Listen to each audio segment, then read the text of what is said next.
Narito na ang mga pinaka nakakatakot na video sa buong mundo. 100% na mapapasubscribe ka sa channel na ito dahil yan ang mga papanoorin natin dito lang sa ating channel. Kaya't kung ready ka na, ano pang hinihintay mo?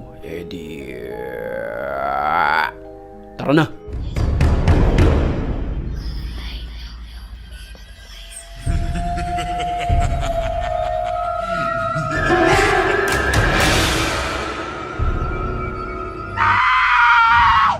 Sa paunang video pa lang natin ay talagang kikilabutan ka na dahil sa mga harap-harapang nasaksihan ng lalaking kumukuha ng video sa abandonadong bahay na ito.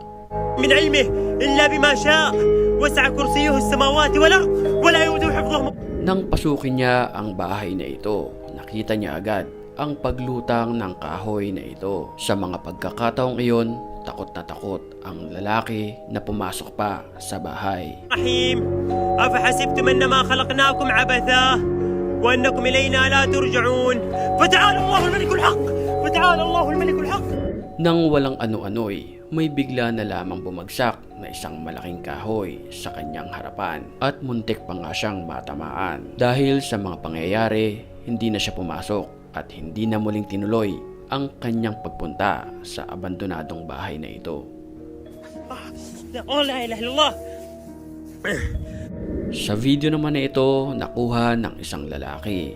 Pinasok niya ang isang pinaniniwalaang pugad ng masasamang espiritu. Siya lamang ang naglakas loob na pasukin ito. Dala ang isang kamera at isang flashlight.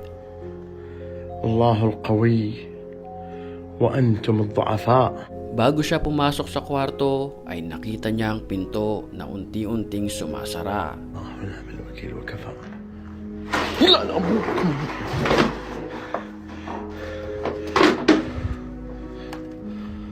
Sa mga pagkakataong iyon, marami na ang kanyang nararamdaman, partikular sa area na ito.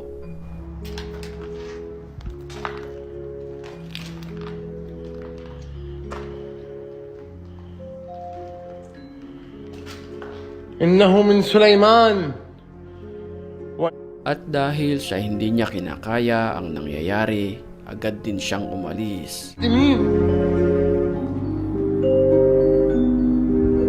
Pasakay na sana ng elevator ang lalaki ng may hawak ng kamera nang may makita siya sa kanyang kaliwa na isang babaeng nakatayo. Kung mapapansin natin sa video, para ba itong sobrang tangkad, kulay itim at nakatingin lamang sa lalaki. Pero bago pa yan ay nakarinig na ang lalaki na may hawak ng kamera ng isang pusa na para bang sinakal.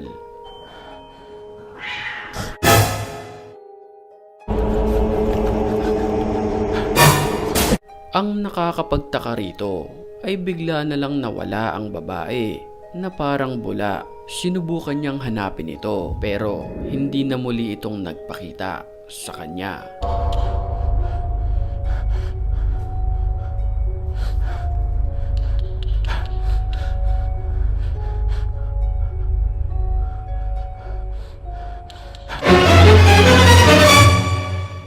Alas 3 ng madaling araw nang marinig niya ang kanyang kasintahan na tawa ng tawa.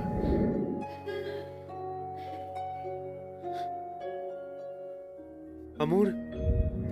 Sa pagkakataong iyon, iba na ang kanyang nararamdaman. Kaya't pinuntahan niya ito at kinunan ng video.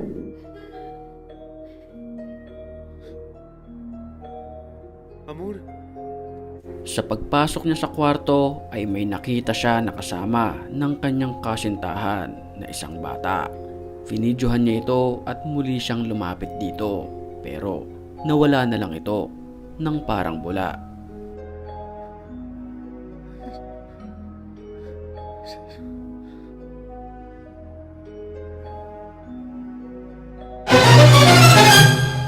Bago tayo magpatuloy sa climax ng video na ito, ay matinding shoutout muna tayo sa mga certified matapang. At kung gusto mo rin ma-shoutout katulad nila, mag-comment ka lang. At ang pinakamagandang comment, yon ang ating pipiliin. Back to the story. Sobrang creepy naman ng nakunan ng video sa labas ng kanilang bahay. Ang nilalang na ito na para bang sumasayaw. Marami ang nagsasabi na para ba itong miyembro ng kulto dahil na rin sa kanyang kinikilos. Pero wala namang patunay kung ito ba ay totoo.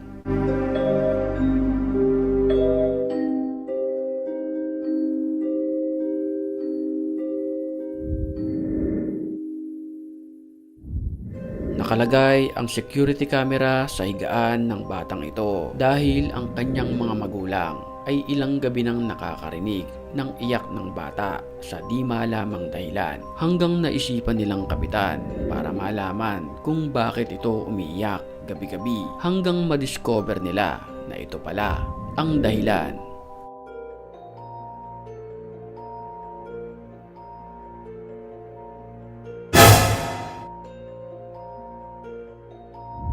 Laking gulat ng kanyang mga magulang matapos reviewin ang CCTV na may biglang sumilip na animoy isang matanda sa kamera. Yee, creepy.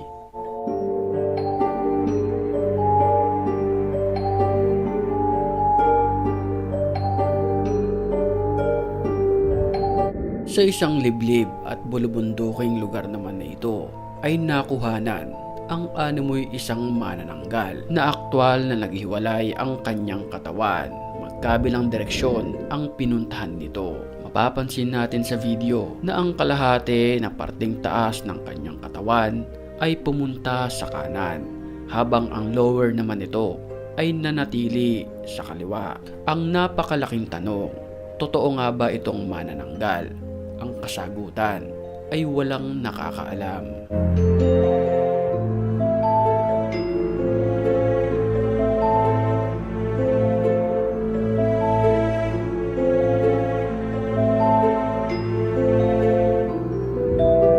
Sa video naman na ito, isang nakakapangilabot na nilalang ang na-encounter ng mga hiker sa bulumundukin at liblib na lugar na ito. Makikita sa video na para ba itong aswang na nakakapit sa isang puno. Malaki ang kanyang mga mata, nakanganga at mapayat ang kanyang pangangatawan na talagang pag nakita mo ng personal ay kikilabutan ka at kakaripas ka ng takbo papalayo.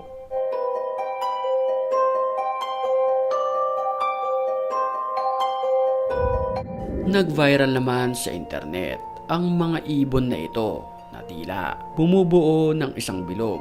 Sa gitna nila mapapansin natin na mayroong isang ibon din na wala ng buhay. Pero may mga nagsasabi na isa itong ritual na isinasagawa kapag may pumapanaw sa kanilang hanay.